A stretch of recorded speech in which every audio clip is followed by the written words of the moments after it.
कोई दूर देश में रह रहा है, पर इतनी सामर्थ्य नहीं है कि वो परिवार के सुखों का, परिवार के संबंधों का, सांसारिक ईश्वरी का त्याग कर सके, तो वहीं से पुकारे, हे वृंदावन धाम, मुझे श्यामा श्याम का दास्य रस चाहिए, मैं श्यामा श्याम की दासी बनना चाहता हूँ और मुझे श्रीधाम वृंदावन का अखंड वास चाहिए, सर्वस्व त्याग करके, कि पुनः वृंदावन धाम जाने पर हमें वापस न आना पड़े, ऐसी कृपा करो। जो बार बार ऐसा पुकारता रहता है तो श्रीधाम वृंदावन की असीम कृपा होती है और उस जीव को खींच लेता है वृंदावन धाम। हाँ, ये जरूर है कि उसके खींचने का तरीका तुम्हारी सोच से अलग हो सकता है, तुम्हारी जो सोच है उससे अलग हो सकता है, क्योंकि वृंदावन धाम कैसे खींचेगा वो तुम्हारी सोच नहीं है। तुम जिस प्रकार से सोचे होगे शायद बिल्कुल उसके विपरीत हो। कोई दिल्ली के धनी मानी पुरुष थे, उन्होंने सत्संग में सुना कि वृंदावन के जो संतों को सुख पहुंचाता है, जो संतों की सेवा करता है, उसके ऊपर ठाकुर जी बहुत जल्दी रीझ जाते हैं। और जब ठाकुर जी रीझ जाते हैं तो उसे अपने निज समीप खींच लेते हैं, अर्थात अखंड श्रीधाम वृंदावन का वास दे देते हैं। बहुत धन था, खूब विशेष सामग्रियों में मन लगा हुआ था, बस एक बात सत्संग की उसके मन में बैठ गई कि वृंदावन के संतों की सेवा। संत तो सब भगवत स्वरूप है, पर सत्संग में शब्द कान में पड़ा कि वृंदावन के संतों की सेवा से बहुत शीघ्र ठाकुर जी रीझ जाते हैं और ठाकुर जी श्रीधाम वृंदावन का वास रीझ कर प्रदान कर देते हैं। धनी मानी था, मन में आ गई बात। अब जब वृंदावन आता तो संतों की पंगत करवाता। ऐसा मत समझो कि वृंदावन में जो भंडारे खाते घूमते हैं ये ऐसे ही संत हैं। कहाँ बैठे हैं? श्रीधाम वृंदावन में। कहाँ जा रहे हैं? प्रिया प्रीतम का प्रसाद पाने। यहाँ जहां भी भोग प्रसाद बट रहा होगा, पहले श्यामा श्याम को पवाया जाएगा और इस रज में बैठ के पाएंगे। इस रज में, परम प्रेम में, रज में बैठ के पा रहे हैं। प्रिया प्रीतम का भोग लग रहा है और प्रिया प्रीतम के आश्रित हैं, जो श्यामा श्याम के आश्रित हैं, श्यामा श्याम के महल में रह रहे हैं, श्यामा श्याम का उच्छिष्टामृत पा रहे हैं। ये कोई साधारण है? वृंदावन में साधारण जीव आता है? असीम कृपा प्यारी जी की होती तब वृंदावन में आता है। ऐसा कभी मत मान लेना कि अरे सब भिखारी हैं जो इधर उधर भटकते रहते हैं, भजन वजन तो करते नहीं, भागते घूमते। इनका भजन हो गया है, इनका भजन पूरा हो गया है, तब इनको श्रीधाम वृंदावन मिला है। धाम ऐसे मिलता है, भजन की परिपक्व अवस्था का नाम धाम की प्राप्ति है। हो गई भजन, अब क्या करें? उस भजन का रसास्वादन करें। ये जो धामवासी हैं, हिया फिरे स्वार्थ आपने, भजन गए फिरे बाह। भजन पकड़े घूमता है, बिना भजन के कोई रह नहीं सकता। आंखें हैं तो देखेगा ना संतों को, देखेगा लताओं को, देखेगा श्री यमुना रस रानी को, देखेगा राधा वल्लभ जी को, राधा रमण जी को, बांके बिहारी। इससे बड़ा कोई भजन है?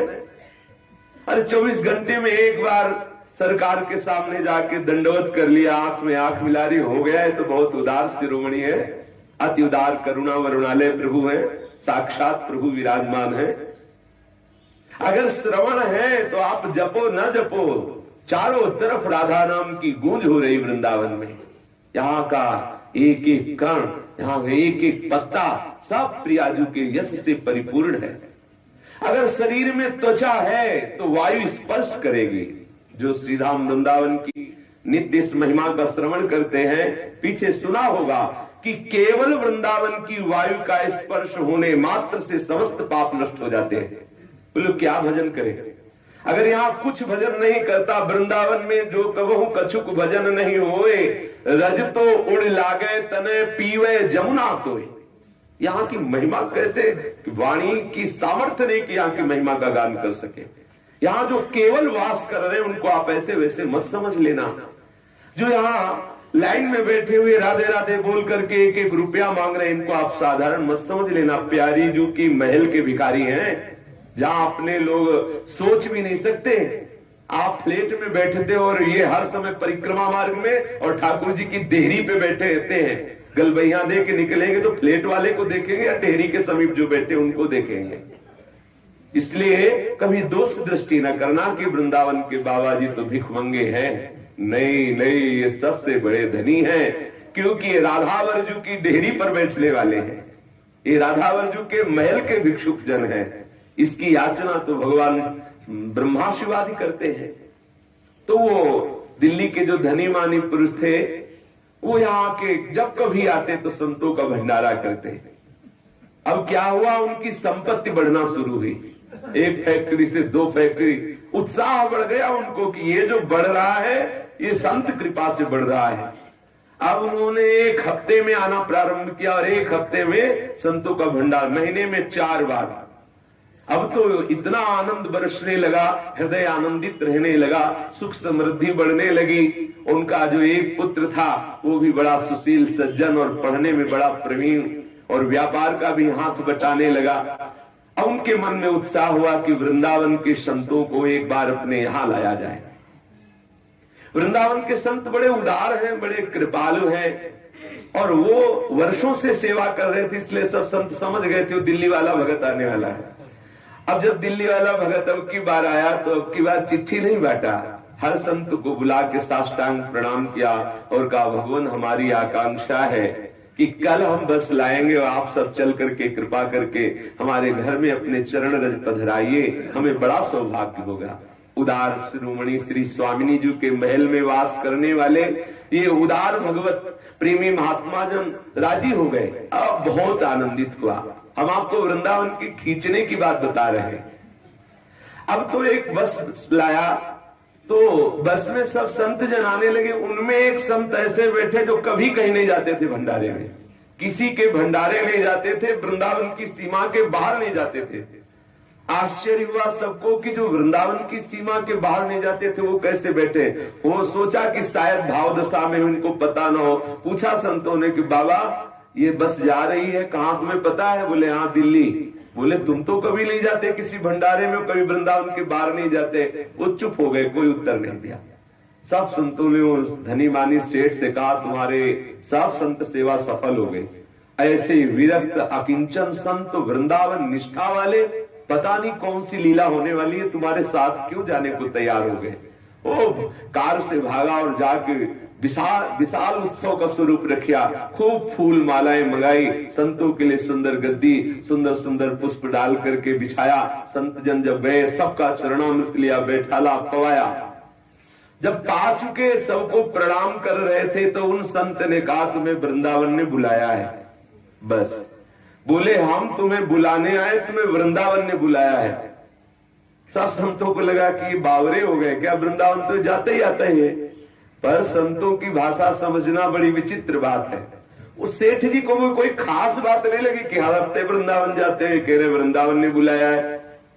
अब वो संत गाड़ी में बैठे, कोई भेंट दक्षिणा नहीं ली, चले आए। दूसरे दिन ही लड़के का एक्सीडेंट हुआ, मर गया। हमें वृंदावन का बुलावा बता रहे कि वो अपने ढंग से बुलाएगा। दूसरे दिन लड़के का एक्सीडेंट हुआ, मर गया, बड़ा हाहाकार। अब जिसका इतना धन वैभव और एक ही लड़का, वो भी सुशील सज्जन, व्यापार में हाथ बटाने वाला।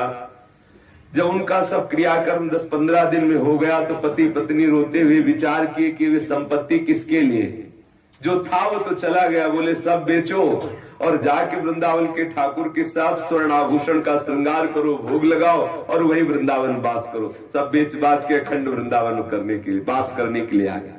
जब वृंदावन खींचेगा तो अपने ढंग से खींचेगा। अगर आप अभी छोड़ के चले आओगे तो बढ़िया रहेगा, अगर वो खींचेगा तो अपने ढंग से खींचेगा, किसी काम कर नहीं रहने देगा, सिर्फ अपना बना लेगा। अब वो जो पुत्र पधारा तो आपको लगा कि एक्सीडेंट हुआ और देखो अधोगति हुई, नहीं, सबसे पहले उस पुत्र को श्रीधाम वृंदावन ने दिव्य देह प्रदान करके श्री जी की सेवा में लगाया। संतों की सेवा ऐसी थोड़ी। फिर उन दोनों की मनोवृत्ति से सर्व विषय का नाश करके एकांतिक वृंदावनवास की दोबारा दिल्ली का ध्यान भी ना आवे, दोबारा उधर ध्यान भी ना आवे। तो यहाँ श्रीपाद प्रबोधानंद जी कह रहे हैं कि जो सदैव वाणी से ऐसा पुकारता रहता है कि हम राधा माधव का दास्य रस प्राप्त करना चाहते हैं, जो महान रहस्यमय है, हे वृंदावन धाम, हम सर्व त्याग करके आप में वास करने की आशा रखते हैं। यदि जो अपनी वाणी से ऐसा पुकारता रहता है तो वृंदावन धाम अद्भुत कृपा करके उसका सर्व त्याग करा देता है, क्योंकि वो सर्व त्याग करने में असमर्थ है। तो वृंदावन सर्व त्याग करा सकता है। दो बातें हैं वृंदावन के त्याग में। जो वृंदावन त्याग करवाता है उसमें दो बातें होती है, या तो आपके हृदय में विवेक पैदा करके वैराग्य करा देगा, या ऐसी स्थिति प्रकट कर देगा कि आपके पास विषय सामग्री ही नहीं रहेगी।